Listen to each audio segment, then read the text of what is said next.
நினைப்பூட்டியதை இப்பொழுது நான் உங்களுக்கு நினைப்பூட்ட ஆசைப்படுகிறேன். சிங்காசனங்கள் என்று சொல்லப்பட்ட அந்த தலைப்பிலிருந்து ஆசனங்களை நாம் சிந்திக்கப் போகிறோம்.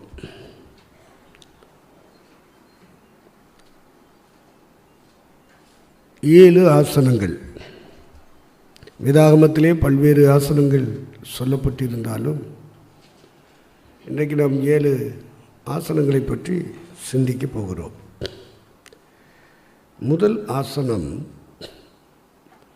முந்தின நித்திய சிங்காசனம். அதான் முதலாவது, முந்திய நித்திய சிங்காசனம். சங்கீதம் 11:4 வாசிப்போம்.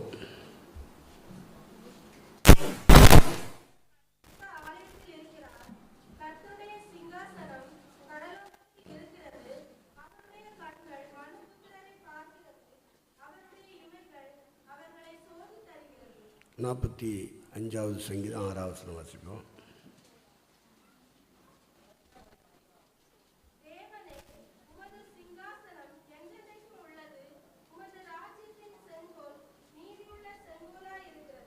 நாற்பத்தி 7ஆம் சங்கீதம் 8வது வசனம். தேவன் ஜாதிகள் மேல் அரசாளுகிறார், தேவன் தமது பரிசுத்த சிங்காசனத்தின் மேல் வீற்றிருக்கிறார். 93 சங்கீதம் 2வது வசனம். உமது சிங்காசனம் பூர்வம் முதல் உறுதியானது, நீர் அநாதியாய் இருக்கிறீர். ஏசாயா 6ஆம் அதிகாரம் 1 வசனம்.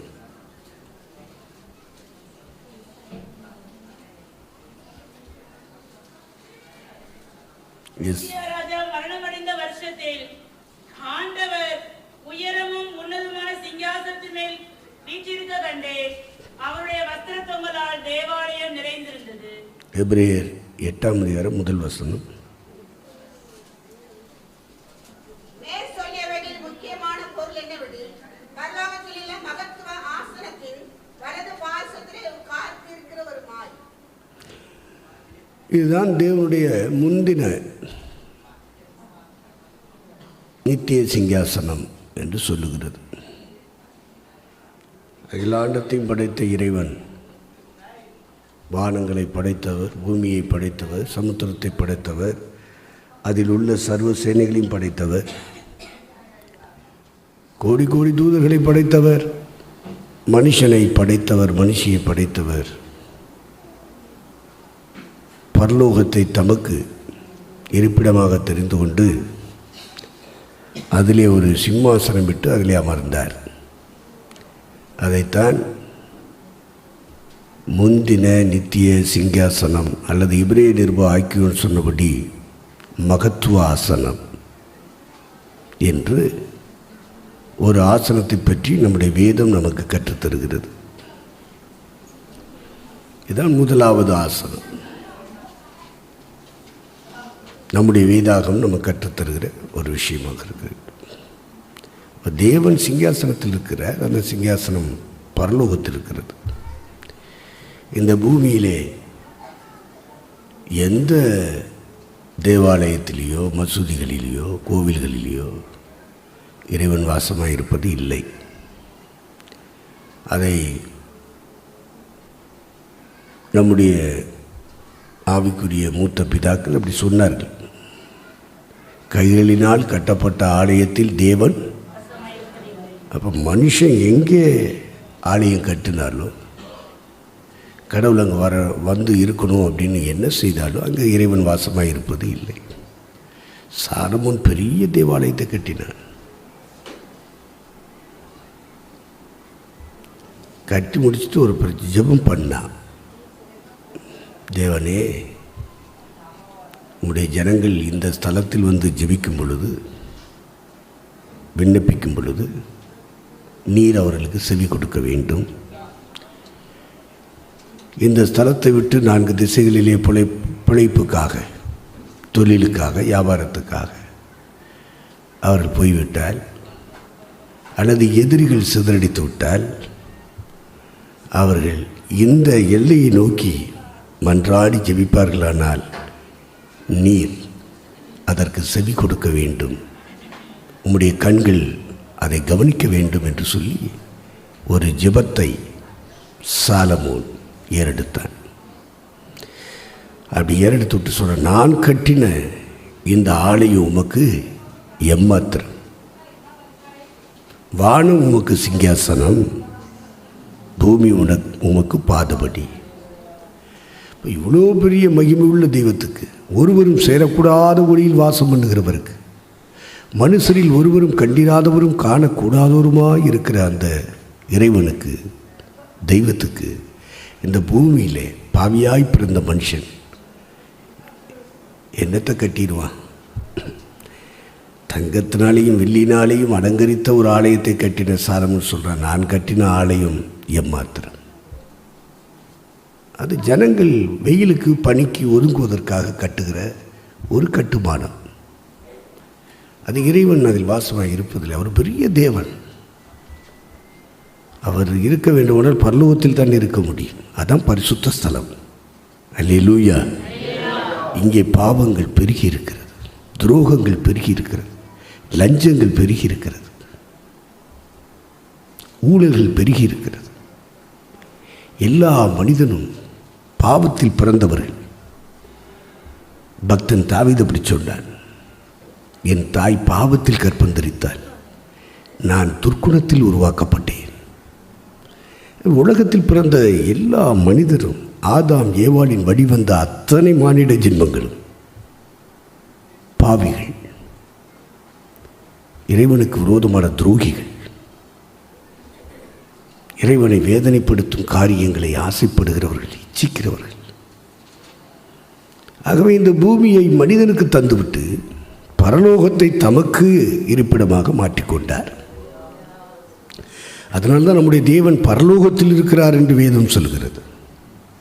இப்போ பூமியிலே எந்த இடத்தில் அவன் தேடுகிறானோ இறைவனை, கண்ணீரோடு மன்றாடி நிற்கிறானோ, அந்த இடத்தை அவர் கவனித்து பார்க்கிறார்.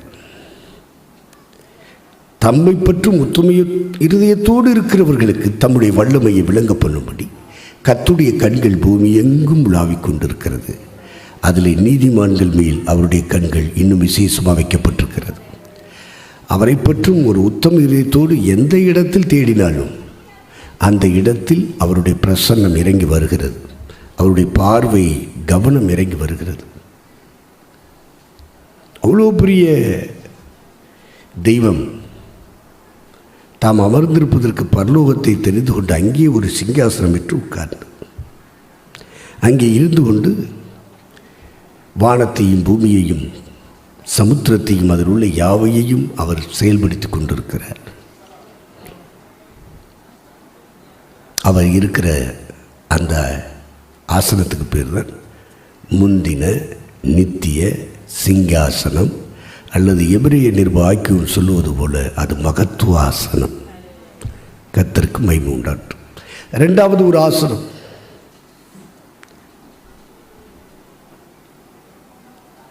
யோவான் சுவிசேஷத்தின் புத்தகம் 19ஆம் அதிகாரம் 30வது வசனத்தை வாசி. இயேசு காடியை வாங்கின பின்பு முடிந்தது என்று சொல்லி தலையை சாய்த்து ஆவியை ஒப்பு கொடுத்தார். இதுக்கு பேரு சிலுவை ஆசனம். மனுஷரில் ஒருவரும் கண்டிராதவரும் காணக்கூடாதவருமாக இருக்கிற தேவன், பரலோகத்தில் இருந்த தேவன், கோடி கோடி தூதர்களின் துதிகளின் மத்தியில் வாசமறின தேவன், பரிசுத்தமான அந்த பரலோகத்திலே இருந்த தேவன், பூமியிலே தம்முடைய சாயலின்படியும் தம்முடைய ரூபத்தின்படியும் சிருஷ்டிக்கப்பட்ட மனிதன், தேவன் கொடுத்த கட்டளையை மீறினபடினாலே தேவனுடைய தண்டனைக்கு உள்ளாக்கப்பட்டு விட்டார். பாவம் செய்கிற ஆத்துமா சாகும், பாவத்தின் சம்பளம் மரணம். மனிதன் தேவனை விட்டு பிரிக்கப்பட்டு விட்டான் அவன் செய்த பாவத்தினாலே. அதனால தான் இந்த உலகத்திலே இன்றைக்கு கோவில்களை கட்டி கொண்டிருக்கிறார். இன்றைக்கு ஆலயங்கள் வந்தது எதனாலே? மசூதிகள் வந்தது எதனாலே? சிலை வழிபாடு வந்தது எதனாலே? இயற்கை வழிபாடுகள் வந்தது எதனாலே? மரித்தோரை தெய்வமாய் வழிபடுவது எதனாலே? அரசியல் தலைவர்களை, மத தலைவர்களை, தியாக செம்மல்களை எல்லாம் இன்றைக்கு இறைவன் என்று சொல்லி அதெல்லாம் சாமியாக வணங்குகிறார், வழிபடுகிறார். சிலர் தூதர்களை வணங்குகிறார், சிலர் மனிதர்களை வணங்குகிறார், சிலர் தலைவர்களை வணங்குகிறார். இதெல்லாம் மனிதனுடைய பாவத்தின் விளைவு. பாவம் செய்ததுனால தான் இந்த உலகத்திலே இந்த காரியங்கள்லாம் நடந்தது.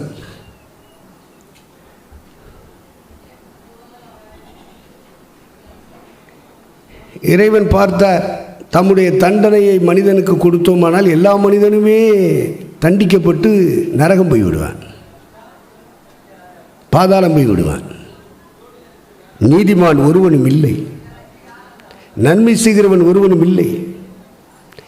தேவன் பரலோகத்திலிருந்து கண்ணோக்கி பார்த்தார், எல்லாரும் பாவம் செய்து ஏகமாய் கெட்டு போனார்கள்.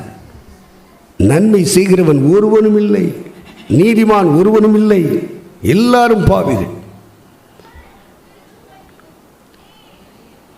பாவிகளாய் பிறந்து வளர்ந்து வாழ்ந்து கொண்டிருக்கிறார்கள். அவர் வாழ்க்கையின் முடிவிலே அவர்கள் பாதாளம் போகிறார்கள். அது தேவன் கொடுக்கிற தண்டனை.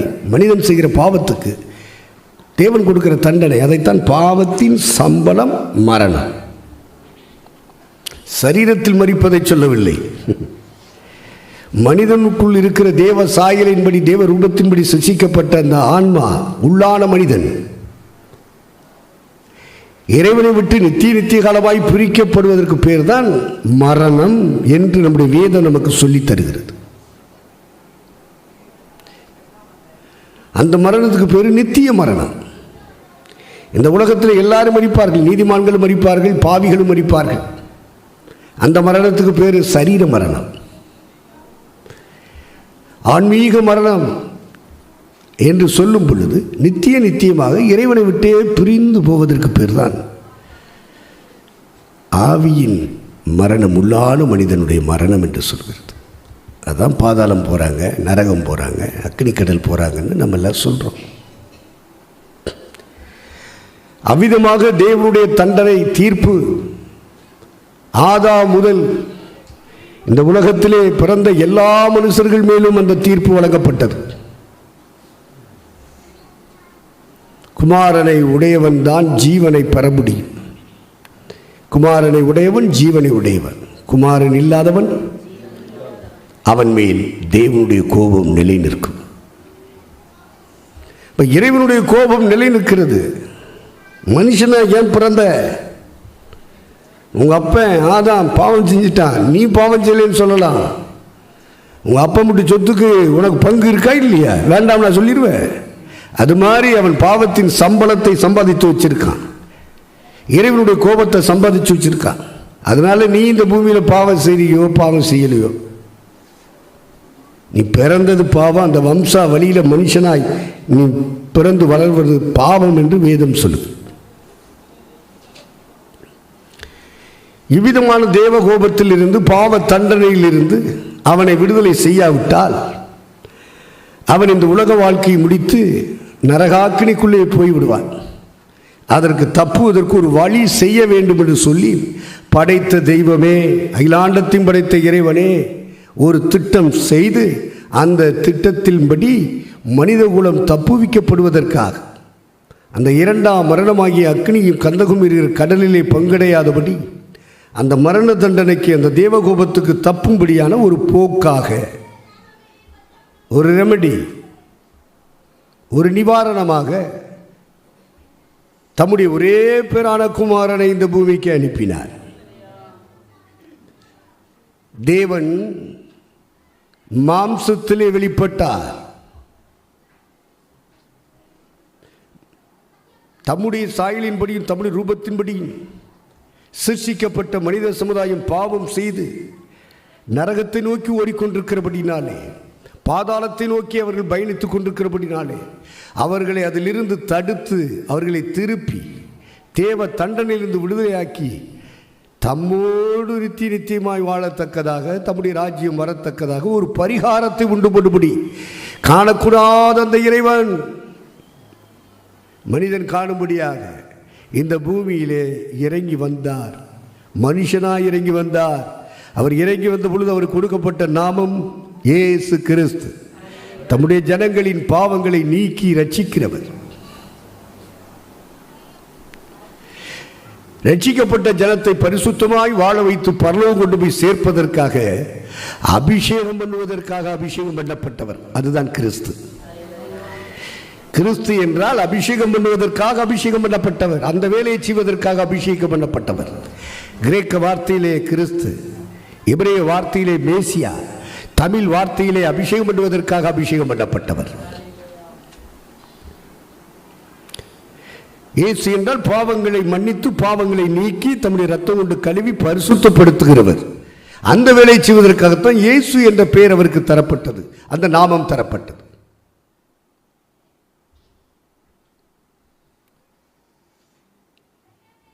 மனுஷனாய் வெளிப்பட்டார், பிறந்தார், வளர்ந்தார், வாழ்ந்தார்.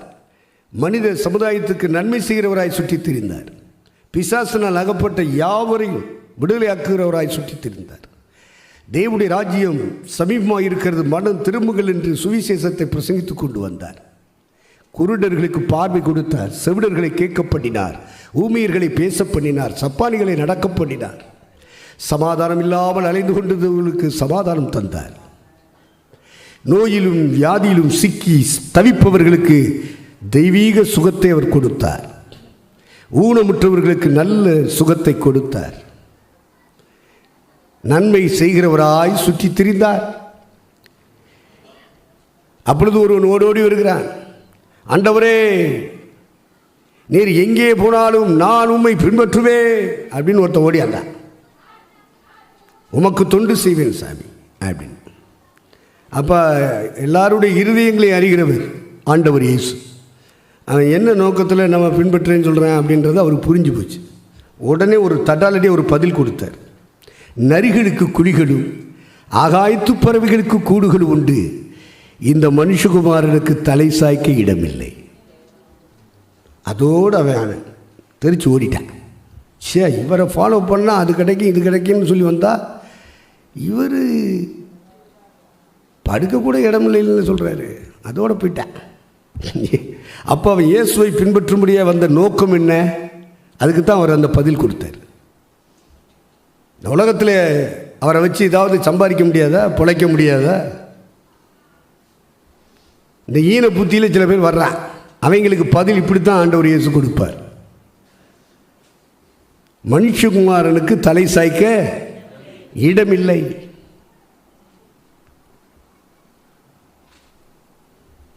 அதோட போயிட்டான், நடை கட்டிட்டான். இன்னொருத்தனை பார்த்து நீ என்னை பின்பற்றுவான்னார். அடுத்து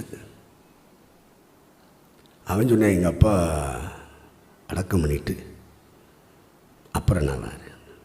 இதை மரித்தோர் தங்கள் மரித்தோரை அடக்கம் பண்ணட்டு, நீ தேவனுடைய ராஜ்யத்தை குறித்து பிரசங்கம் பண்ண. இந்த உலகத்தில் சாவும் பிறப்பும் வந்துக்கிட்டே தான் இருக்கும். டெலிவரி ஆயிடுச்சுன்னு ஓடுறதுக்கு என்ன இருக்குது? செத்துட்டான்றதுக்கு ஓடுறதுக்கு என்ன இருக்குது? நீ தேவனுடைய ராஜ்யத்தை குறித்து பிரசங்கம் பண்ணு, தேவனுடைய வேலையை செய். நாட்டு அளவுடைய அனுமதி கிடையாது. அப்புறம் எப்படி சாமி நான் கிராமத்துக்குள்ளே நுழைவேன், என் வீட்டுக்காரெல்லாம் சொந்தக்காரெல்லாம் என்ன சொல்லுவான், என்ன நினைப்பாங்க, சாவுக்கு கூட வரலையே அப்படின்னு முகத்தில் முழிக்க மாட்டாங்களே. நீ போ, அவங்க முகத்தில் முழிச்சுக்க, என் முகத்தில் முழிக்க முடியாது. ஆண்டவரை பின்பற்றணும்னா ரொம்ப ஈஸி இல்லை, கொஞ்சம் தியாகம் பண்ணணும். என்ன, அவர் தியாகி. தியாகியை பின்பற்ற வேண்டுமானால் நாமும் தியாகம் பண்ணினால் தானே ஃபாலோ பண்ண முடியும். ஃபாலோ மீ, நீ என்னை பின்பற்று.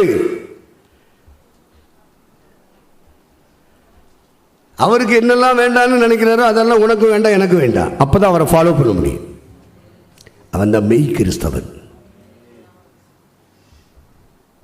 எல்லாரும் கிறிஸ்தவ குடும்பத்தில் பிறந்திருக்கலாம். கிறிஸ்தவர் என்று அரசாங்கம் சொல்லலாம், சமுதாயம் சொல்லலாம், மற்ற பிரஜாதிகள் சொல்லலாம். இறைவன் சொல்லுவாரா? சொல்லுவாரா? அவர் தியாகி, அவரை பின்பற்றுகிறவர்களும் தியாகிகளாகத்தான் இருப்பார்கள். கிறிஸ்துவுக்காக இழந்தவர் எவரும் தரித்திரரானது இல்லை.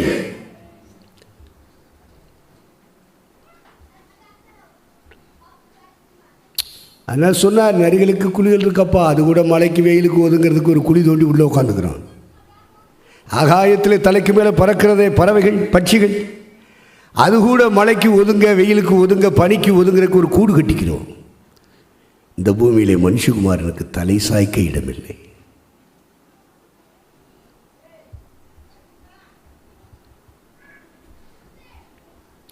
அப்படி சொல்லி பிரசங்கம் பண்ணினவர் சிலுவையிலே அவர் அறையப்பட்ட பொழுது பிதாவை நோக்கி சொல்லுகிறார், என்னுடைய ஆவியை உடைய கரங்களில் ஒப்புவிக்கிறேன் என்று சொல்லி தன் தலையை சாய்த்தார்.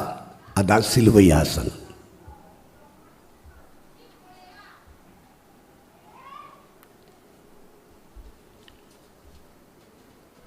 இந்த உலகத்திலே அவர் பிறந்து வளர்ந்து வாழ்ந்த பொழுது அவருக்கு கிடைத்தது ஒன்றே ஒன்று, சிலுவை ஆசனம் தான். அதுதான் அவருக்கு இறுதியாக கிடைத்தது. அவரை ஃபாலோ பண்ணுகிற ஒரு திருச்சபை எப்படி இருக்கணும்? அவருக்கு ஊழியம் செய்யறேன்னு சொல்ற ஊழியக்காரனுடைய லைஃப் ஸ்டைல் எப்படி இருக்கணும்? சொத்து சம்பாதிக்கிறதாவா? பொண்டாட்டி பிள்ளைக்கு சொத்து சேர்த்து வைக்கிறதா? காணிக்கைகளை பிரித்து தசோபாங்களை வாங்கி சொத்து செத்துட்டு இருக்கான். ஒன்றும் இல்லாமல் வந்த 2 பரிவாரங்களை விட அந்த ஊழியக்காரன் சொல்லக்கூடாது, பிலீவர் தான் சொல்லணும். அல்லேலூயா, கர்த்தருக்கு ஸ்தோத்திரம். முழுமையாக தன்னை அர்ப்பணித்த எந்த தேவனுடைய ஊழியக்காரனும் அந்த வார்த்தை சொல்லக்கூடாது. ஏசுனார்கிட்ட ஊழியஞ்சிய வந்தாங்க பார்த்துங்களா சீசர்கள். வந்த உடனே சொன்னார்கிட்ட காலில் செருப்போடு வந்தாங்க, வீட்டில் சம்பாரிச்சு வாங்கினது. சூட்கேஸ் சொல்ல வந்தாங்க ஊழியத்துக்கு, நீ வா சூட்கேஸ் அங்கே வை. மணிப்பர்ஸ் வச்சுருக்கியா? பணப்பைன்னு போட்டிருக்கும் தமிழில். அந்த மணிப்பர்ஸை அங்கே வை. காலில் செப்பல் போட்டிருக்கியா? பாதரட்சை கலெக்ட் அங்கே போடு. போ, கிராமமாக போங்க, பட்டணமாக போங்க. தேவனுடைய ராஜ்யம் சைவமாயிற்று என்று சொல்லி சுவிசேஷத்தை பிரசங்கம் பண்ணுங்கள். மனம் திரும்புதலை பற்றி பிரசவம் பண்ணுங்கள். சாசுகளை துரத்துங்கள். வியாதி உள்ளவர்கள், நோயுள்ளவர்களுக்காக ஜெபம் பண்ணி அந்த வியாதிகளை, நோய்களை மாற்றுங்கள். மரித்தோரை உயிரோடு எழுப்புங்கள். நான் உங்களை அதிகாரப்படுத்தி அனுப்புகிறேன் என்று சொல்லி அனுப்பிட்டார். அவ்வளோதான். அவர் சொன்னார், போயிட்டாங்க.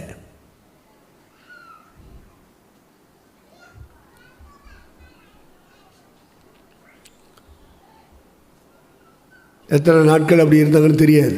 திரும்பி வந்தாங்க குறிப்பிட்ட காலத்துக்கு பின்னாடி.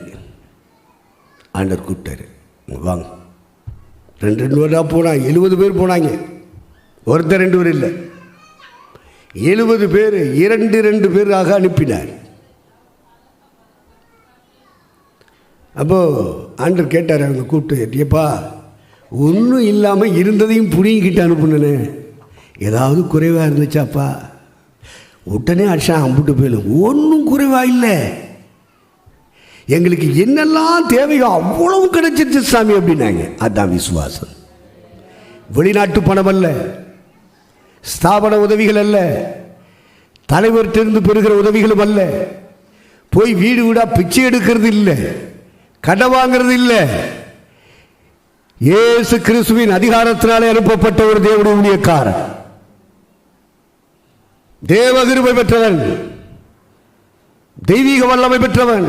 அவன் வியாதிகளின் மேல், நோய்களின் மேல் அதிகாரம் உடையவன், அசுத்த ஆவிகளின் மேல் அதிகாரம் உடையவன், பரலோக ராஜ்யத்தை பற்றி பிரசங்கிக்கக்கூடிய கிருபை பெற்றவன். எல்லாரும் தெய்வ ராஜ்யத்தை பற்றி பேசிட முடியுமா? இறைவனை பற்றி பேச முடியுமா? ஆண்டவர் அவங்க எப்படி சாப்பிடணும், எப்படி உடுத்தணும், காலில் ஒரு செருப்பு கூட எப்படிடா வாங்குறேன்? நீ போய் சுவிசேஷத்தை சொல்லி, சுவிசேஷம் அறிவிக்கிறவர்களுக்கு சுவிசேஷத்தினால ஒரு பிழைப்பு நடக்கும்படி தேவன் வாசலை திறந்து வைத்திருக்கிறார். பிச்சை எடுத்து தெரியக்கூடாது, கடன் வாங்கிட்டு தெரியக்கூடாது. ஊழியக்காரங்க, கர்த்தருக்கு ஸ்தோத்திரம். அப்படி ட்ரைனிங் கொடுத்து தான் அவங்கள ஊழியத்துக்கு அனுப்புனார். ஏன்னா இவரே எல்லாவற்றையும் விட்டவராய் வெறுத்தவராய் இவர் ஊழியத்திலே வந்து போய் கொண்டிருக்கிறார். அப்போ அவரை ஃபாலோ பண்ணி அவரோடு இணைந்து தேவ பணி செய்ய வேண்டுமானால், இறை பணி செய்ய வேண்டுமானால் ஒரு ட்ரைனிங் வேணும். இது என்னன்னா பைபிள் காலேஜ் படிச்சுட்டோம், பாஸ்டர் பட்டம் இருக்குது, ரெவரண்ட் பட்டம் இருக்குது, டாக்டர் பட்டம் இருக்குது, எங்கள் அப்பா பாஸ்டர், நானும் பாஸ்டர், இப்படிலாம் வர்றானுங்க.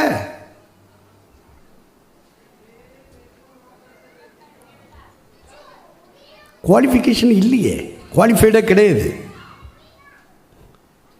பிரசங்கத்தில் பைபிள் காலேஜ் போய்ட்டு வந்தால் பிரசவம் பண்ண தெரியும். பிரசவம் பண்ணுற இடங்களில் பல பிரசவ குறிப்புகளை எடுத்துட்டோம்னா பிரசவம் பண்ண தெரியும். பாட்டு பாட தெரியுது, ஆராதனை பண்ண தெரியுது, முடிஞ்சிச்சு. அதான் தகுதின்னு நினைக்கிறேன், அம்பிட்டு போயிடும்.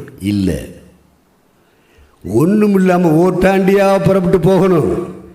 தேவனுடைய ராஜ்யத்தை குறித்து பிரசவம் பண்ணணும். கடன் வாங்கக்கூடாது, பிச்சை எடுக்கக்கூடாது. தெய்வீக அதிகாரத்தோடு புறப்பட்டு போய் அசுத்த ஆவிகளை துரத்தணும். வியாதி நோய் பிடித்தவர்களுக்காக ஜெபித்தவர்களை சுகமாக்கணும்.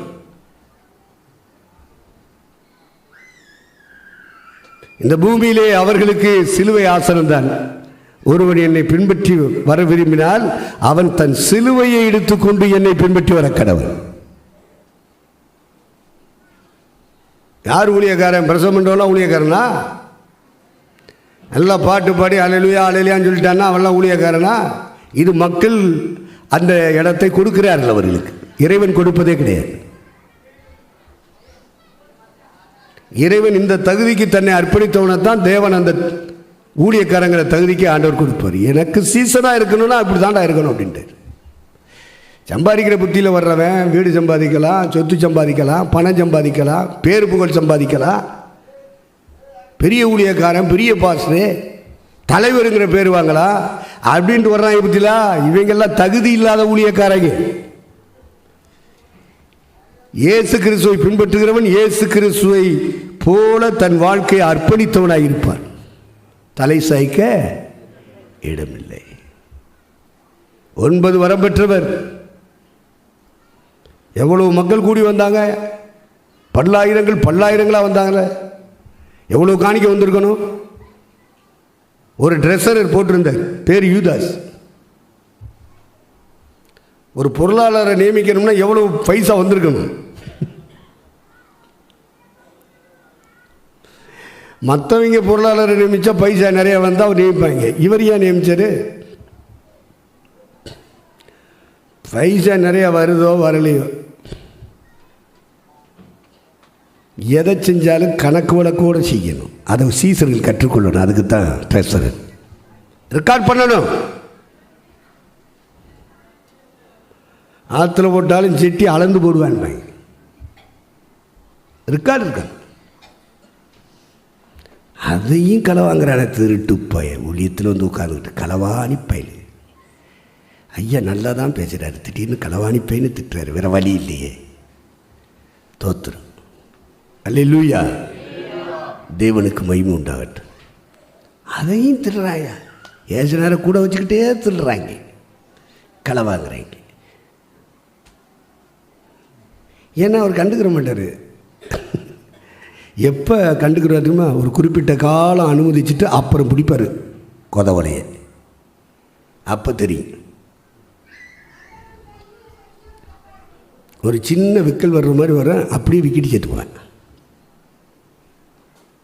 கர்த்தருக்கு ஸ்தோத்திரம். Right, okay. ஆகவே இந்த பூமியிலே இறை சேவை செய்கிறவர்கள், இறை பணியாளர்கள், தெய்வ தொண்டு செய்கிறவர்கள், இந்த பூமியிலே சிலுவை ஆசனம் தான் அவர்களுக்கு தரப்பட்டிருக்கிறது.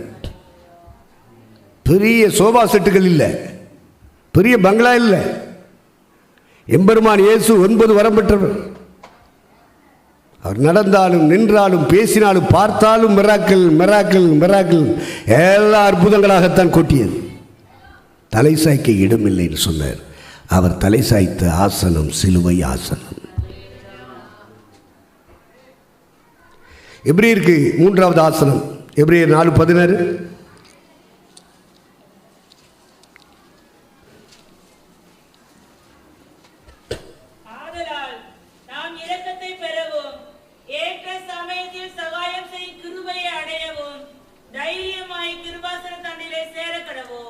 இது இந்த ஆசனத்துக்கு பேர் கிருபாசனம். நம்ம இருக்கமே, இது ஸ்தாபனத்துக்கு உள்ள பேர். இங்கே பைபிளில் சொல்லப்பட்டிருக்கிற கிருபாசனன்றது பிதாவாகிய தேவன் அமர்ந்திருக்கிற அந்த நித்திய சிங்காசனத்துக்கு பக்கத்து இடத்தைத்தான் மகத்துவ ஆசனத்தின் வலது பார்சத்தில் விட்டிருக்கிறார். அதுதான் கிருபாசனம்.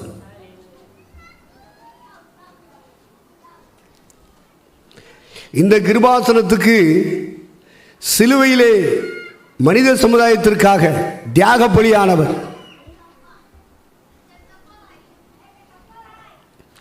அடக்கம் பண்ணப்பட்டார், 3ஆம் நாளில் உயிர் தெழுந்தார். 40 நாட்கள் சீடர்களுக்கு தம்மை உயிரோடு இருக்கிறவராக தரிசனத்திலே காண்பித்தார், நேரடியாகவும் வெளிப்பாடாக காண்பித்தார். இறுதியாக 40 நாள் கழித்து நான் போகிறேன், திரும்ப வருவேன் என்று வாக்குத்தத்தம் கொடுத்தார். கொடுத்து விட்டு போய்விட்டார். போய் பிதாவின் வலது பாரிசமாகிய ஒரு ஆசனம், அதுதான் கிருபாசனம், அதில் போய் உட்கார்ந்துட்டார். இந்த ஆசனத்துக்கு பேர் தான் என்னது? கிருபாசனம். அப்போ இங்கே கிருபாசனத்தில் இருக்கிறோம் அப்படின்னா கிறிஸ்துவின் பாதத்தில் இருப்பதற்கு பேர் தான் கிருபாசனம். ஆதலால் இரக்கத்தை பெறவும் ஏற்ற சமயத்தில் சகாயம் செய்யும் கிருபையை அடையவும் தைரியமாய் கிருபாசன தண்டையில் சேரக்கடவும் என்று சொன்னால் இயேசு கிறிஸ்து அமர்ந்திருக்கிற இந்த ஆசனத்தின் பாதத்தில் உட்கார்ந்து அவரை நோக்கி பார்ப்பதை குறிப்பிடுகிறது. ஏற்ற சமயம் உனக்கும் எனக்கும் எது ஏற்ற சமயம்? எப்பொழுது உனக்கும் எனக்கும் கிருபை வேண்டும்?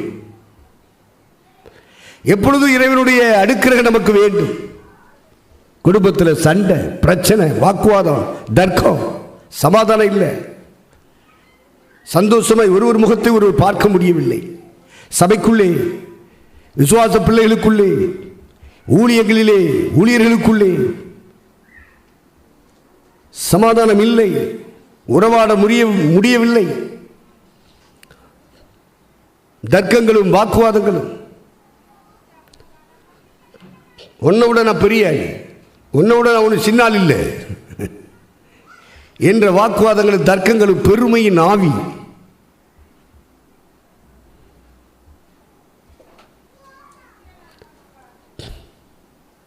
இந்த பெருமையின் ஆவி அவங்களுக்குள்ள வந்த உடனே பிரச்சனைகளை உண்டாக்கிறாங்க, சண்டை போடுறாங்க, முகத்தை திருப்புறாங்க, நான் பெரிய ஆளு அப்படின்றாங்க, நீ சின்னாளு அப்படின்றாங்க. இந்த பெரியவன் சிறியவனுங்கிற போட்டி மனப்பான்மை, திறமையில் பெரிய ஆள், படிப்பில் பெரிய ஆள், பணத்தில் பெரிய ஆள், சொத்து சுதந்திரத்தில் பெரிய ஆள், அதிகாரத்தில் பெரிய ஆள், நான் எல்லாம் தெரிஞ்சவன், அறிவில் ஞானத்தில் எல்லாம் பெரிய ஆள், நீ சின்ன ஆள் அப்படின்ற இடத்துக்கு வரும்பொழுது தானே சண்டை வருது, தர்க்கம் வருது, பிரச்சனை வருது, உறவுகள் முறிகிறது.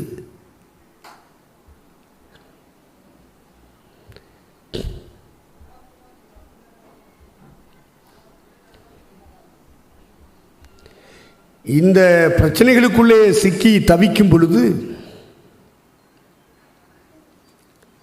அதிலிருந்து விடுதலை பெறுவதற்கு இந்த கிருபாசனத்திற்கு கிறிஸ்துவை நோக்கி பார்க்கணும். அதை நோக்கி பார்க்கும்போது அந்த நேரம் தான் நமக்கு ஏற்ற நேரம், கிருபையை சகாயத்தை பெற்றுக்கொள்கிற ஏற்ற நேரம் அதுதான். அப்போ பிரச்சனைகள் வருகிற நேரத்தில் அவரை நோக்கி பார்க்கணும். போராட்டங்கள் அதிகரிக்குது, உறவுகள் முறிகிறது, முகம் பார்த்து சந்தோஷமாய் பேச முடியவில்லை. அந்த நேரத்தில் இந்த கிருபாசனத்தை நோக்கி பார்க்கணும். வேலைக்காரியின் கண்கள் எஜமாட்டினுடைய கையை நோக்கி இருக்குமா போலவும், வேலைக்காரனின் கண்கள் எஜமானுடைய கையிலை நோக்கி இருக்குமா போலவும், எங்கள் தேவனாகிய கர்த்தர் எங்களுக்கு இரக்கம் செய்யும் வரைக்கும் எங்கள் கண்கள் அவரே நோக்கி கொண்டிருக்கிறது. கிருபாசனத்திலே உயிர்த்தெழுந்த கிறிஸ்து வீற்றிருக்கிறார். அவரை நோக்கி பார்த்தவருடைய முகங்கள் வெட்கப்படவில்லை, அவரை நோக்கி பார்த்தவர்கள் பிரகாசம் அடைந்தார்கள். இந்த ஏழை கூப்பிட்டான், அவர் எனக்கு செவி கொடுத்து இடுக்கண்கள் எல்லா இடுக்கண்களுக்கும் நீங்களாக்கி என்னை ரட்சித்தார். பிரச்சனைகளின் நடுவிலே, போராட்டங்களின் நடுவிலே இந்த உலகத்தினுடைய வாழ்க்கை கடந்து போகும் பொழுது நோக்கி பார்க்க வேண்டிய இடம் கிருபாசனம். அதுவும் ஏற்ற நேரங்கள் அதுதான். ஆபத்து காலத்தில் என்னை நோக்கி கூப்பிடு, நான் உன்னை விடுவிப்பேன், நீ என்னை மகிமைப்படுத்துவாய். அதனால தான் கிருபாசனத்தில் உட்கார்ந்துருக்கார். 1 யோவான் 2ஆம் அதிகாரம் 1 வசனம் இப்படி சொல்லுகிறது. வாசிக்க கேட்போம். என் பிள்ளைகளே, நீங்கள் பாவம் செய்யாதபடிக்கு இவைகளை உங்களுக்கு எழுதுகிறேன். ஒருவன் பாவம் செய்வானானால் நீதிபரராயிருக்கிற இயேசு கிறிஸ்து நமக்காக பிதாவினிடத்திலே பரிந்து பேசுகிறவராயிருக்கிறார். கிருபாசனத்தில் வீற்றிருக்கிற இரட்சகர் இயேசு நமக்காக பரிந்து பேசிக் கொண்டிருக்கிறார் என்று அப்போஸ்தலர்கள் அந்த இடத்தை சுட்டி காண்பிக்கிறார். தேவனுடைய கோபத்திற்கு ஏதுவான சில தவறுகள் நம்முடைய வாழ்க்கையில் வருகிறது. யார் தவறு செய்தாலும் சரி, அவருடைய பிள்ளைகள், மற்றவர்களை விட அவருடைய பிள்ளைகள் தவறு செய்தால் கோபம் கொண்டு எழுந்து விடுவார் பிதா. உலகத்தில் அறியாதவன் தவறு செய்கிறான், புறஜாதி தவறு செய்கிறான், இந்த மெய் ஜோதியை தரிசிக்காதவன் தவறு செய்கிறான், இறைவன் யார், மெய் தெய்வம் யார் என்று அறிவில்லாதவன் தவறு செய்கிறான். அவரை அறிந்தவர்கள் தவறு செய்தால் அதைத்தான் யோவான் எழுதுகிறார். பிள்ளைகளே, நீங்கள் பாவம் செய்யாதபடிக்கு இவைகளை உங்களுக்கு எழுதுகிறேன். ஒருவேளை பிசாசு உங்களை ஏமாற்றுகிறது, இந்த உலகம் வஞ்சிக்கிறது, உங்கள் பக்கத்தில் வாழ்றவன், தொழில் செய்கிறவன், வியாபாரம் செய்கிறவன், வேலை பார்த்துட்டு இருக்கவன், இவைகளெல்லாம் பார்த்த உடனே பிசாசு தூண்டி விடுவான். ஆதாமையும் ஏவாளையும் இறைவனோடு இணைந்து வாழ்ந்து கொண்டிருந்த அந்த முதல் மனுஷியை வஞ்சித்தது போல நம்மை சுற்றி வாழ்ந்து கொண்டிருக்கிற மக்கள் செய்கிற தவறுகளை பார்க்க வைத்து அதுபோல நீயும் செய் என்று தூண்டி விடுவார். இறை மக்கள் வஞ்சிக்கப்படுகிறார்கள், ஏமாற்றப்படுகிறார்கள். சர்ப்பமானது தன் தந்திரத்தினாலே ஏவாளை வஞ்சித்தது போல திருச்சபையே, மெய் கிறிஸ்தவர்களே, உங்கள் மனதும் கிறிஸ்துவை பற்றும் உண்மையில் இருந்து விலகி கெடுக்கப்படுமோ என்று பயந்திருக்கிறேன். ரட்சிக்கப்பட்டவர்கள், சாணப்படுத்தவர்கள், அபிஷேகம் பண்ணப்பட்டவர்கள், அந்நிய பாஷை பேசுகிறவர்கள், தேவனுடைய திருச்சபையிலே கிறிஸ்துவின் சரீரமாக கட்டி எழுப்பப்பட்டு வருகிறவர்கள் ஏதோ பிசாசுடைய வஞ்சகத்துக்குள்ளே சிக்கி தவறு செய்தால், சறுக்கி விழுந்தால், அப்படிப்பட்டவர்களுக்காக பிதாவின் சமூகத்திலே பரிந்து பேசுகிறவராக இருக்கிறார். அவர் இருக்கிற இடம் கிருபாசனம். சகாயம் செய்யும் கிருபையை அடையவும் தைரியமாய் கிருபாசன தண்டையிலே அவருடைய பாதத்திலே நீங்கள் வந்து சேருங்கள் என்று எழுதுகிறார்.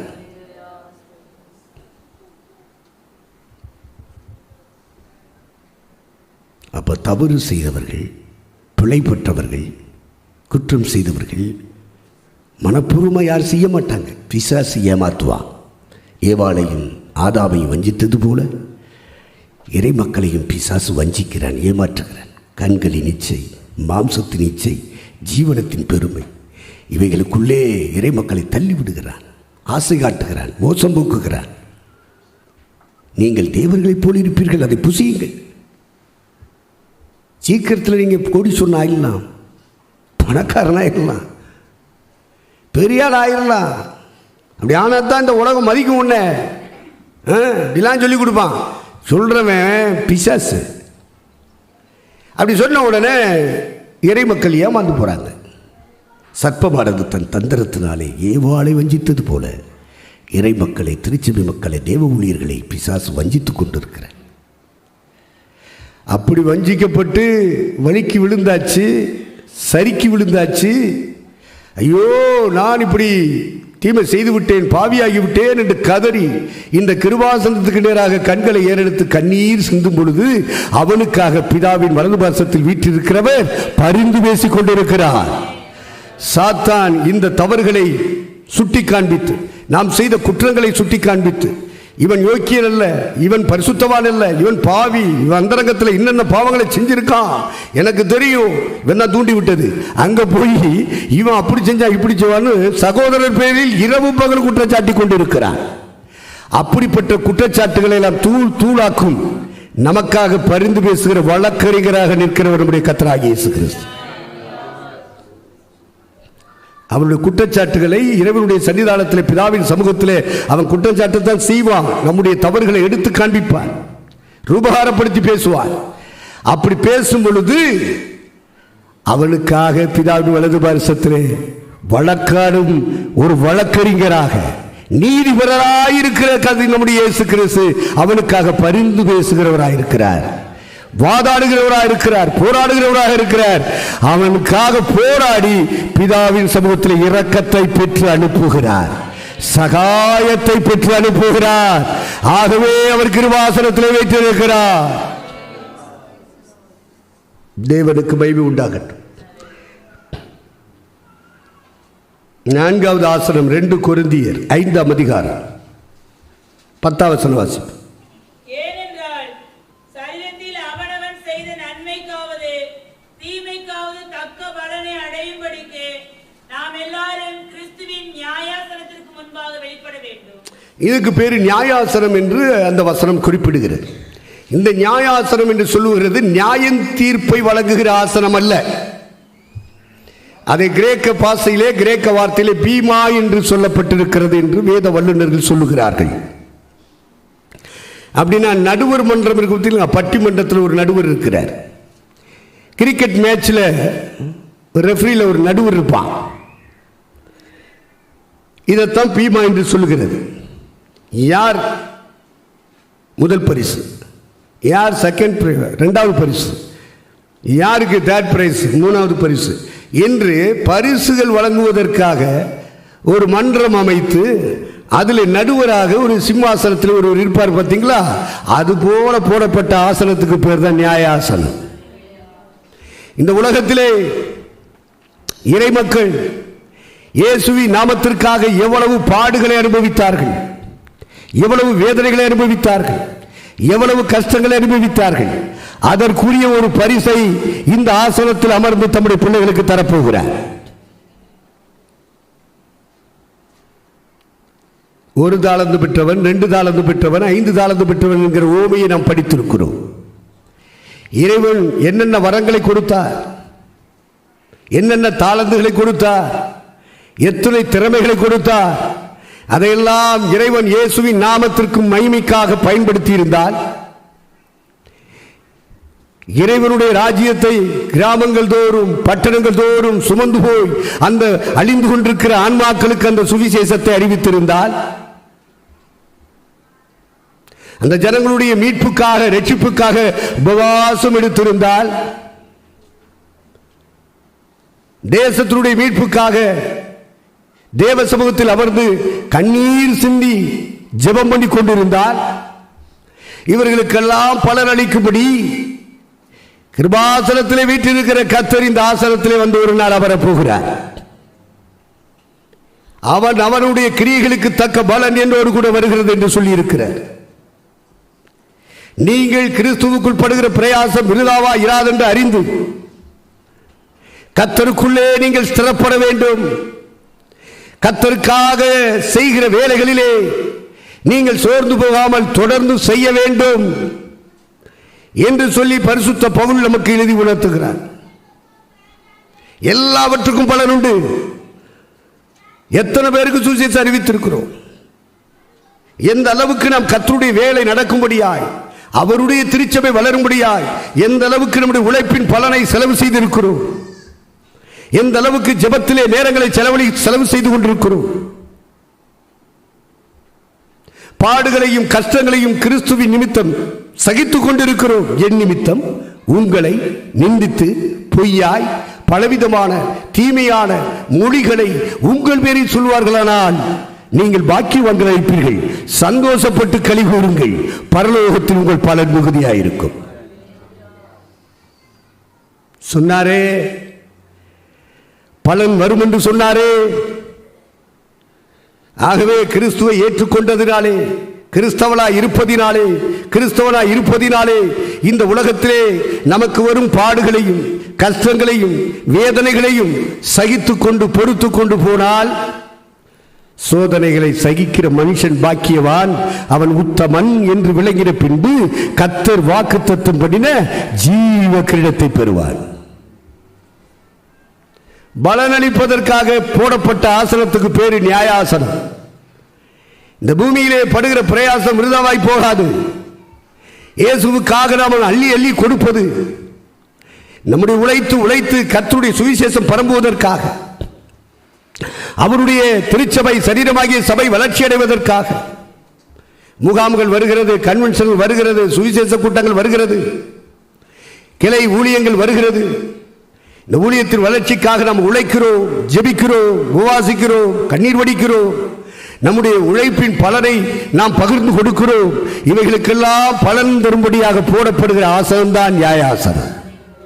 ஒன்றும் விருதாவாய் போகாது. நம்ம கர்த்தருக்காக செலவு பண்ண ஒரு பைசாவாக இருந்தாலும் அதையும் கணக்கில் வைக்கிறார். தீர்க்கதரிசி என்னும் நாமத்தின் நிமித்தம், என்னுடைய நாமத்தின் நிமித்தம் நீங்க ஒரு கலசம் தண்ணீர் கொடுத்திருந்தாலும் அதன் பலனை அடையாமல் போக மாட்டீர்கள் சொன்னாரே. அதை செய்வதற்காக அவர் வந்து அமரப்போற ஆசனத்துக்கு பேரு நியாயாசனம். நியாயம் கிடைக்கும். உன்னுடைய உழைப்புக்கு ஒரு நியாயம் கிடைக்கும், உன்னுடைய ஜபத்துக்கு ஒரு நியாயம் கிடைக்கும், உன் கண்ணீருக்கு ஒரு நியாயம் கிடைக்கும். நீ கொடுக்கிற காணிக்கைகள், தசமபாகங்கள், நீ கொடுக்கிற உதவி பொருள்கள் எதுவானாலும் சரி, அதற்கு கர்த்தர் ஒரு நியாயத்தை வைத்திருக்கிறார். அந்த நியாயத்தை செய்கிற ஆசனத்துக்கு பேர் தான் நியாயாசனம். பல கிராமங்களை தத்தெடுத்து சுவிசேஷம் அறிவிக்கிறாங்க. பல கிராம மக்களுக்கு உத்தரவாதம் பண்ணிட்டு இருக்கான். அப்போ ஆண்டவர் சொல்லுவார், அந்த பட்டணத்துக்கெல்லாம் நீ அதிகாரியாயிரு அப்படிம்பாரு. அல்லேலூயா, கர்த்தருக்கு ஸ்தோத்திரம். அந்த கிராமத்துக்கு நீ அதிகாரியாயிரு, பட்டணத்துக்கு அதிகாரியாயிரு. கொடுக்கிற தாளந்துகளை, இப்போ பாட்டு தாளந்து, மியூசிக் தாளந்து கொடுத்துருக்கார். எல்லாம் ஆராதனைக்குள்ள நடத்துகிற டேலண்ட்ஸ் எல்லாம் தந்திருப்பார். அதையெல்லாம் பயன்படுத்தி நமக்கு அறிவு தந்திருக்கார், ஞானம் தந்திருக்கார். அதையெல்லாம் இயேசுவுக்காக பயன்படுத்தினார், அவருடைய சபையின் வளர்ச்சிக்காக பயன்படுத்தினார். ஒரு தேசத்துடைய மீட்புக்காக நாம் செலவு செய்வோமானால் அந்த தாளந்துகளுக்கெல்லாம் கர்த்தர் பல மடங்கு இந்த பூமியிலே கனப்படுத்துறது மட்டுமல்ல, அவர் நியாயாசனத்தில் உட்கார்ந்து பலன் தரப்போகிறார். அவர் அந்த இடத்துக்கு வந்து உட்கார போகிறார். அந்த ஆசனத்தை சீக்கிரம் சந்திக்க போகிறோம். எத்தனை பேருக்கு விசுவாசம் இருக்குன்னு தெரியாது. தேவனுக்கு மகிமை. ஆகவே இந்த உலகத்தில் நம்ம படுகிற பாடுகளுக்கெல்லாம் பொறுமையை அடையும்படி அநேகருக்கு மன்னிக்கிறோம். அவங்க நமக்கு தீமை செஞ்சிடறாங்க, நமக்கு துரோகம் பண்றாங்க, மன்னிக்கிறோம். மன்னிப்புக்கு ஒரு பலன் இருக்கு. நாம சில இடங்களில் இறங்கி போய் மன்னிப்பு கேட்கிறோம். அவங்கள்ட்ட எல்லாம் கேட்க வேண்டிய அவசியம் கிடையாது. அவங்களாம் பெரிய ஆட்கள் கிடையாது, சும்மா புறம்போக்கா இருப்பாங்க. ஆனாலும் கிறிஸ்துவின் நிமித்தம் இறங்கி போய் சமாதானத்தை காக்கும்படி நாம மன்னிப்பு எடுக்கிறோம் என்று சொன்னால் அதுக்கும் கர்த்தர் பலன் வைத்திருக்கிறார். தேவனுக்கு மகிமை. மன்னிப்பது, மன்னிப்பு கேட்பது, உழைப்பது, கொடுப்பது, ஜெபிப்பது, உபவாசிப்பது, கண்ணீர் வடிப்பது, இந்த பூமியிலே இயேசுவை ஏற்றுக்கொண்டதினாலே, இந்த ஆவிக்குரிய திருச்சபைக்கு நாம் வருவதினாலே, இந்த சபை மக்கள் மத்தியிலே நம்மை புரிந்து கொள்ளாமல் பேசுகிறார்களே, குறைவாய் பேசுகிறார், அற்பமாய் எண்ணுகிறார்களே, இதெல்லாம் சகிக்கிறோம் பார்த்தீங்களா? இது எல்லாவற்றுக்கும் சோதனையை சகிக்கிற மனுஷன் பாக்கியவான், பாக்கியவதி. அவர்களுக்கும் கர்த்தர் ஜீவ கிரீடத்தை பலனாக வைத்திருக்கிறார். நியாயாசனத்தில் அமர்ந்து கிரீடங்களை சூடுவார். அது கிரீடங்களை தருகிற நாள், பலனளிக்கும் நாள். முதல் பரிசு, இரண்டாம் பரிசு, மூன்றாம் பரிசு என்று சொல்லி பரிசுகளை பகிர்ந்து கொடுக்கிற ஒரு நாள் அந்த நாள். அந்த நியாயாசனத்தில் உட்கார்ந்து ஒரு தீர்ப்பு வழங்குவார். பார்த்துக்கிடுங்க, அதான் நடுவர் கொடுக்கிற தீர்ப்பு, அதான் நியாயாசனம். அல்லேலூயா. மனுஷன் தீர்க்கிற மாதிரி அங்கே தீர்ப்பு இருக்காது. நம்ம எவ்வளவு சகிக்கிறோம். இப்போ பேதுருவை பார்த்துட்டு ஆண்டவர் ஒரு முறை கேட்குறாரு. ஒரு 7 பேர் நிற்கிறான் ஊழியக்காரன். அவர் பேதுருவை மட்டும் பார்த்து கேட்டார், ஏல யோனாவின் குமாரனாகிய சீமோனே, இந்த ஒன்றை சுற்றி நிற்கிறான் பத்தியா, இவங்க எல்லாரையும் பார்க்கிலும் நீ என்னிடத்தில் அன்பாக இருக்கிறாயா கேட்டார். உன் கூட ஊழியம் பண்ணுறாங்களே, அவங்கள பார்க்கிலும் நீ என்னிடத்தில் அன்பா இருக்கிறாயா? முதல் தடவை கேட்டாரு, 2வது தடவை கேட்டார், 3 தடவை திருப்பி கேட்டார். ஏன்னா 3 முறை மறுதளிச்சவன் அப்படின்னு சொல்றதுக்கு வாய்ப்பு இருக்கு. எப்படியும் அந்த வார்த்தைகளை கேட்டவுடனே நொறுங்கி அழுது, உமக்கே தெரியும் சாமின்னு காலில் விழுந்துட்டான். கர்த்தர் தூக்கி நிறுத்தினார். யோனாவின் குமாரனாகிய சீமோனே, உன்னோடு இணைந்து ஆராதிக்கிற, உன்னோடு இணைந்து ஊழியம் செய்கிற, உன்னோடு இணைந்து சுவிசேஷம் அறிவிக்கிற இவர்களை பார்க்கிலும் நீ என்னிடத்தில் அன்பா இருக்கிறாயா? ஆடுகளை மேய்ப்பாயாக. கர்த்தருக்கு ஸ்தோத்திரம். அல்லேலூயா.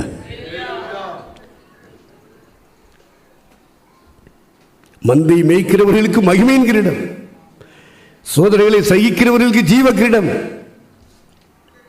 இச்சை அடக்கத்தோடு இந்த பூமியிலே ஓடிக்கொண்டிருக்கிறார்களே, ஓடி முடிக்கிறார்களே, அவர்களுக்கு வைக்கப்பட்ட கிரீடம் வாடாத மகிமை உள்ள கிரீடம். விசுவாசத்தை காத்துக்கொண்டு பிச்சை எடுக்காம ஓடிட்டே இருக்காங்க பத்தியா, ஓடி முடிச்சிருக்காங்க. யார் யாரெல்லாம் அப்படி ஓடி முடிச்சாங்களோ அவங்களுக்கெல்லாம் ஆண்டு கொடுக்கிற கிரீடம் நீதியின் கிரீடம். இரத்த சாட்சிகளாய் மரிக்கிறார்களே, மரித்திருக்கிறார்களே, அத்துணை பேருடைய வாழ்க்கையில் உங்களுடைய தலையிலே கர்த்தர் கிரீடம் சூடப் போகிறார். அதற்காக ஒரு ஆசனம் போடப்படும். அதுக்கு பேர் தான் நியாயாசனம். இப்படி ஆசனங்களை பற்றி சொல்லியிருக்கிறது. அடுத்து மத்தேயு சுவிசேஷம் 19ஆம் அதிகாரத்தில் 27, 28 வாசிப்போம். அப்பொழுது பேதுரு அவரை நோக்கி, இதோ நாங்கள் எல்லாவற்றையும் விட்டு உம்மை பின்பற்றினோமே, எங்களுக்கு என்ன கிடைக்கும் என்றான். அதற்கு இயேசு, மறுஜென்ம காலத்திலே மனுஷகுமாரன் தம்முடைய மகிமையுள்ள சிங்காசனத்தின் மேல் வீற்றிருக்கும் போது என்னை பின்பற்றின நீங்களும் இஸ்ரவேலின் 12 கோத்திரங்களையும் நியாயம் தீர்க்கிறவர்களாக 12 சிங்காசனங்கள் மேல் வீற்றிருப்பீர்கள் என்று மெய்யாகவே உங்களுக்கு சொல்லுகிறேன். மகிமை உள்ள சிங்காசனம். 5வது ஆசனத்துக்கு பேரு மகிமையுள்ள சிங்காசனம். இந்த சிம்மாசனம் தரப்படுகிற ஒரு காலம் 1000 வருஷ அரசாட்சியின் காலம். இந்த பூலோகத்தை திருச்சபை ஆளப்போகிறது. இன்னைக்கு இருக்கிற மோடிஜிக்கு தெரியாது, அமித்ஷாக்கெல்லாம் தெரியாது, உத்தவ் தாக்கரேக்கு தெரியுமா? தெரியாது. இந்தியாவை மட்டுமல்ல நாம் ஆளப்போவது, இந்த பூமியில் உள்ள சர்வ தேசங்களையும் நாம் ஆள பிறந்தவர்கள். அதற்காக ஒரு சிம்மாசனம் போடப்படும். அந்த சிம்மாசனத்துக்கு பேர் மகிமையுள்ள சிங்காசனம். அதை சுற்றி சிம்மாசனம் போடப்படும். ஆட்டுக்குட்டியானோடு அப்போஸ்தலர் வீற்றிருப்பார்கள். அதை சுற்றி சிம்மாசனம் போடப்படும். அதுதான் உலகத்தை நியாயம் தீர்க்கும்படியாக திருச்சபைக்குள்ளே கடந்து வந்த கூட்டம். தேவ தூதர்களையும் நியாயம் தீர்ப்போம் என்று அறியீர்களா? இந்த உலகத்தை நியாயம் தீர்ப்போம் என்று அறியீர்களா? அப்படிப்பட்ட சிம்மாசனத்தில் உட்கார்ந்து ஜட்ஜ்மெண்ட் பண்ணும்படியாக அழைக்கப்பட்டிருக்கிற நீதிபதிகளே, நியாயாதிபதிகளே, ஜட்ஜஸே, அற்ப வழக்குகள் சபைக்குள்ள வருது. சாதாரண பிரச்சனைகள் உங்க குடும்பத்துக்குள்ள வருது. இதை தீர்க்க உனக்கு ஞானம் இல்லையா? உங்களுக்கு வெட்கம் உண்டாகும்படி நான் இவைகளை சொல்லுகிறேன் என்று சொல்லுகிறான் பவுல். எவ்வளவு பெரிய அழைப்பு, எவ்வளவு பெரிய ஆசனம் போடப்படுகிறது. இந்தியாவில் இருக்கிற அத்தனை ஜட்ஜஸையும் நியாயம் தீர்க்கக்கூடிய ஒரு அதிகாரத்தை திருச்சபைக்கு கத்த தந்திருக்கிற விசுவாசிக்க முடியுமா?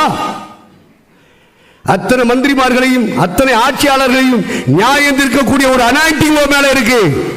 அபிஷேகம் சாதாரணமானதல்ல. இவ்வளவு பெரிய அபிஷேகம். தேவ தூதர்களையும் நாம் நியாயம் தீர்க்கும்படியாக அபிஷேகம் பண்ணப்பட்டிருக்கிறோம்.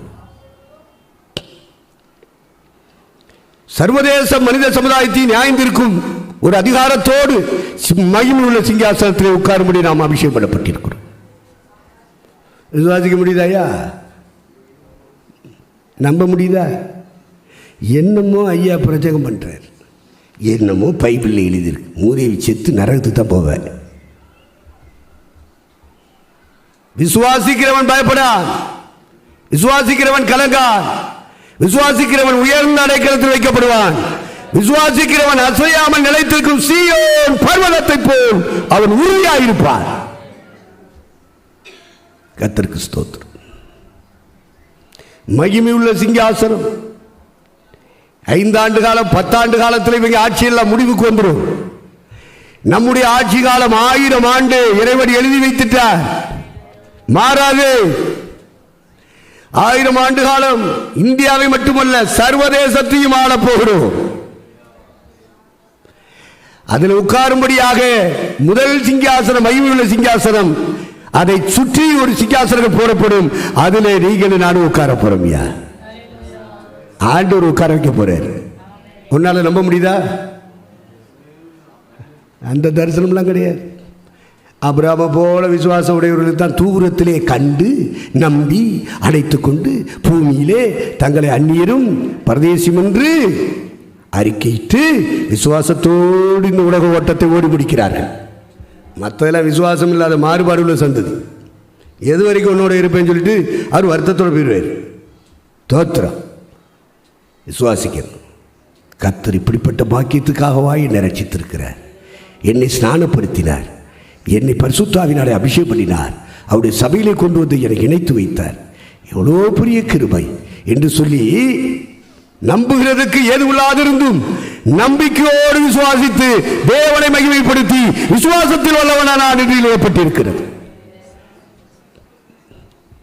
அப்படிப்பட்ட சிங்காசனத்துக்கு பேர் மகிமையுள்ள சிங்காசனம். அல்லேலூயா.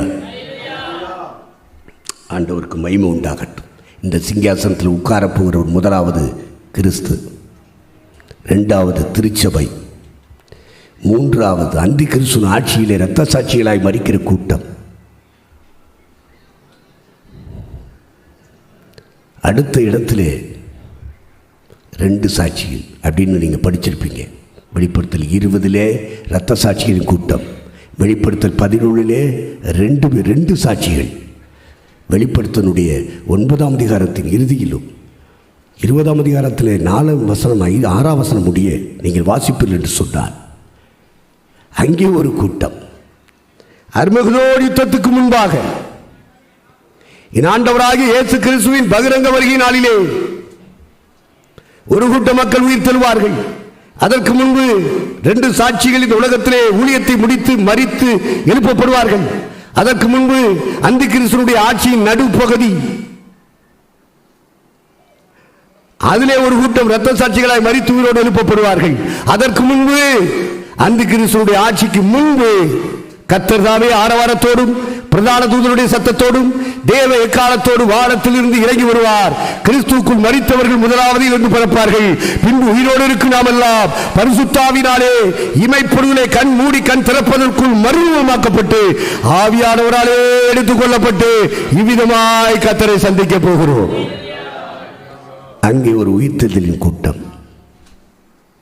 முதலாவது உயிர்த்தெழுதல் இயேசு போய்விட்டார்.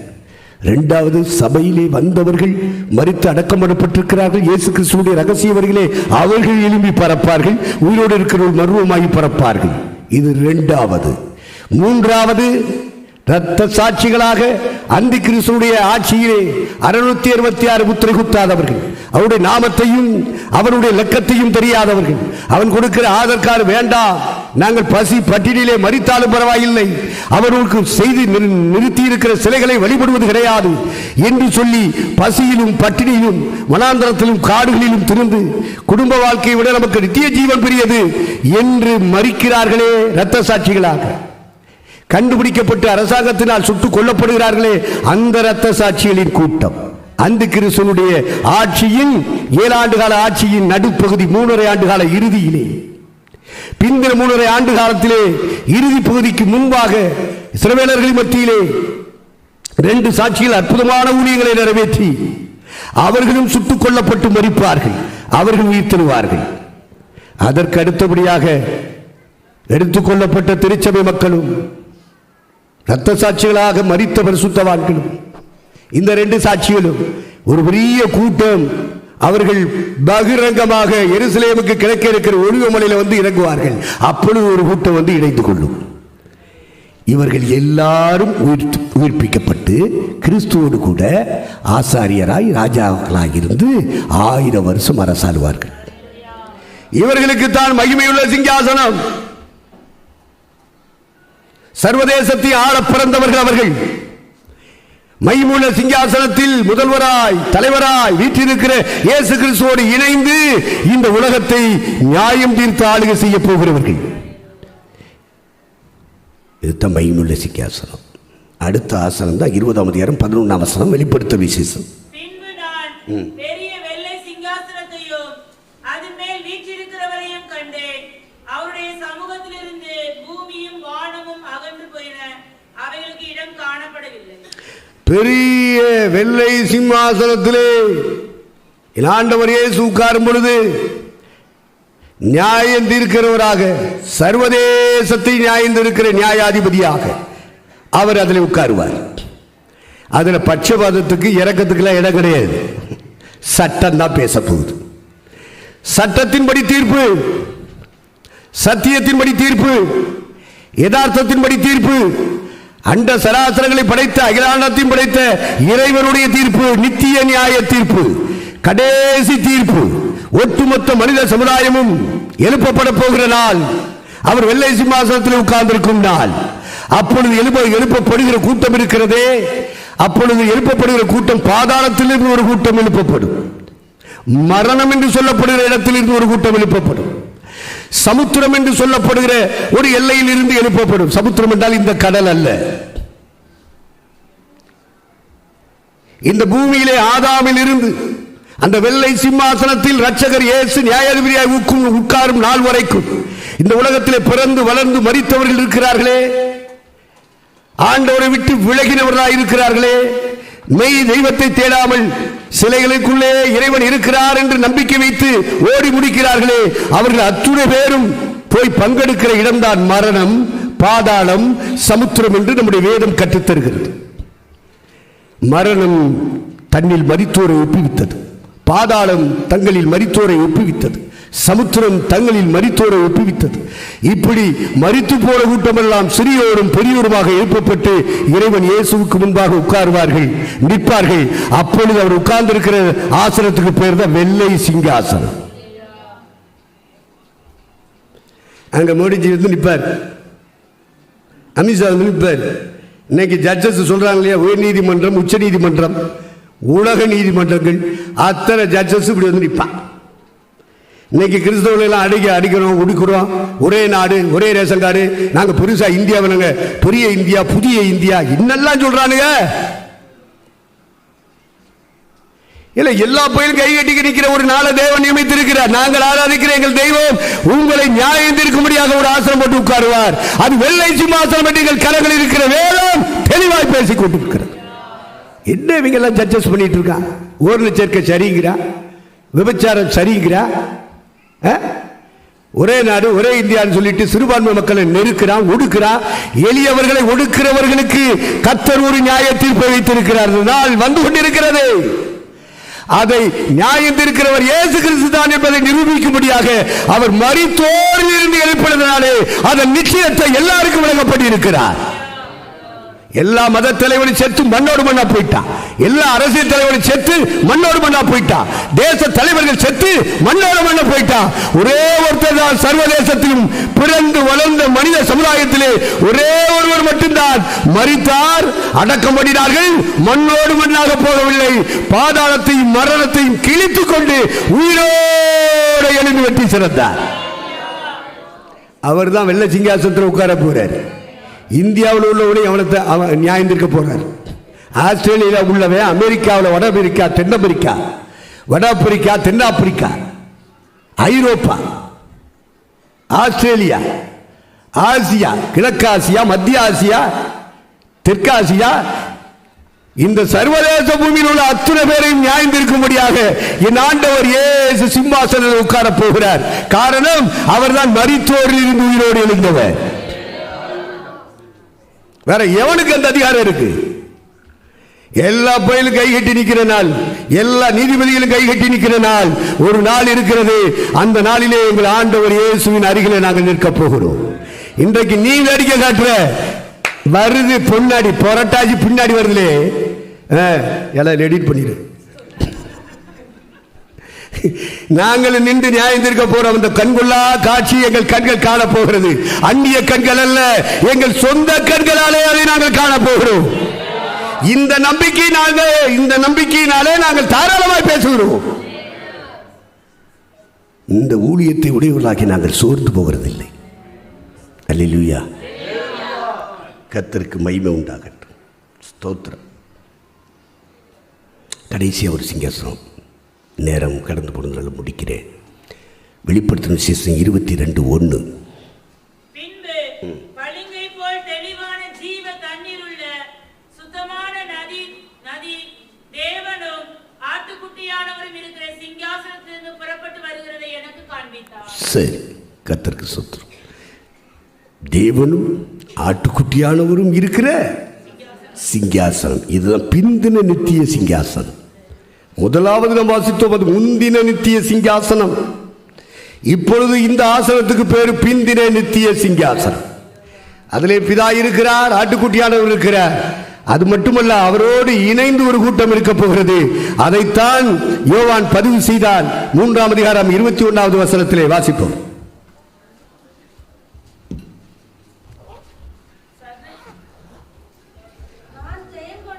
3:21 வாசிமா.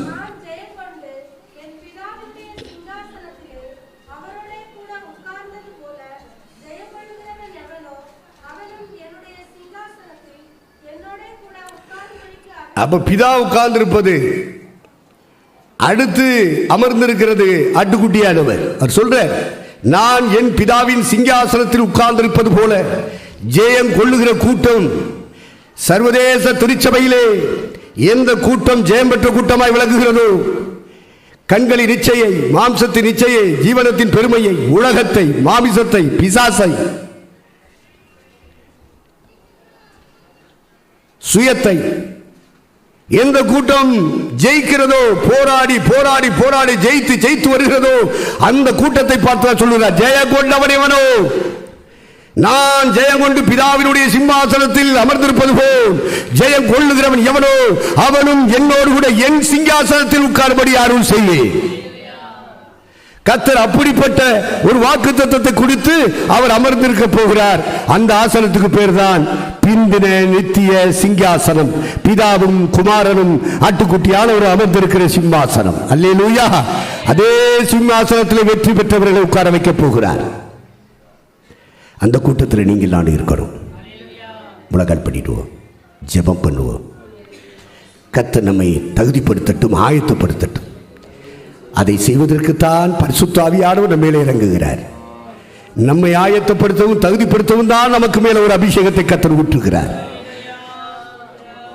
அந்த எல்லையை எட்டி பிடிப்பதற்கு தான் நமக்கு இந்த சபையை, ஐக்கியத்தை தேவன் தந்திருக்கிறார். அதற்காகத்தான் நம்முடைய கைகளில் இந்த வேத வாக்கியங்களை கர்த்தர் பைபிளை தந்திருக்கிறார். எல்லாம் நம்மை உருவாக்குவதற்கு, எல்லாம் ஆயத்தப்படுத்துவதற்கு, எல்லாம் தகுதிப்படுத்துவதற்காக தெய்வம் அனுக்கிரகம் செய்து கொண்டிருக்கிறார். நம்மை விட்டு அந்த அபிஷேகம் விலகிவிட வேண்டாம். நம்மை விட்டு அந்த பரிசுத்த ஆவியானவர் விலக வேண்டாம். அந்த ஆவியானவர் நம்மை நிரப்பட்டும், அந்த ஆவியானவர் நம்மை பலப்படுத்தட்டும், அந்த ஆவியின் வரங்களை தந்து நம்மை பயன்படுத்தட்டும். அந்த கிருபை வரங்கள் நம்ம ஒவ்வொருவரையும் நிரப்பட்டும். நமக்குள்ள இருக்கிற சோர்வுகள் மறையட்டும், நமக்குள்ள இருக்கிற பலவீனங்கள் மாறட்டும், நம்மோடு போராடி கொண்டிருக்கிற தீய சக்திகள் விலகட்டும். அந்த மாபெரும் கிருபையை தேவன் நம்முடைய ராஜ்யத்தை திறந்து நம்ம ஒவ்வொருவர் மேல் இறங்கப்படுவாராக. அந்த கிருபை, அந்த கிருபை, அந்த சகாயம் செய்ய கிருபை நம்மேல் இறங்கி வரட்டும். ஹல்லேலூயா, ஹல்லேலூயா, ஹல்லேலூயா. தேவனுடைய ஆவியானவர் தாமே நம்மை பலப்படுத்துவாராக, பலப்படுத்துவாராக. நன்றி, நன்றி, நன்றி அப்பா, ஏசப்பா, தகப்பனே. எல்லா வாயை திறந்து கொஞ்சம் சோத்திரங்களை செலுத்துவோம். அப்பாவை மகிமைப்படுத்துவோம். கர்த்தரை சோத்திரத்தினாலே மகிமைப்படுத்துவோம். அவருடைய கிருபை நம்ம நிரப்பட்ட ஐயா. நம்முடைய சோர்வு மறையட்டும், பலவீனம் மறையட்டும், நம்முடைய மன பாரங்கள் நீங்கி போகட்டும். ஹல்லேலூயா, ஹல்லேலூயா.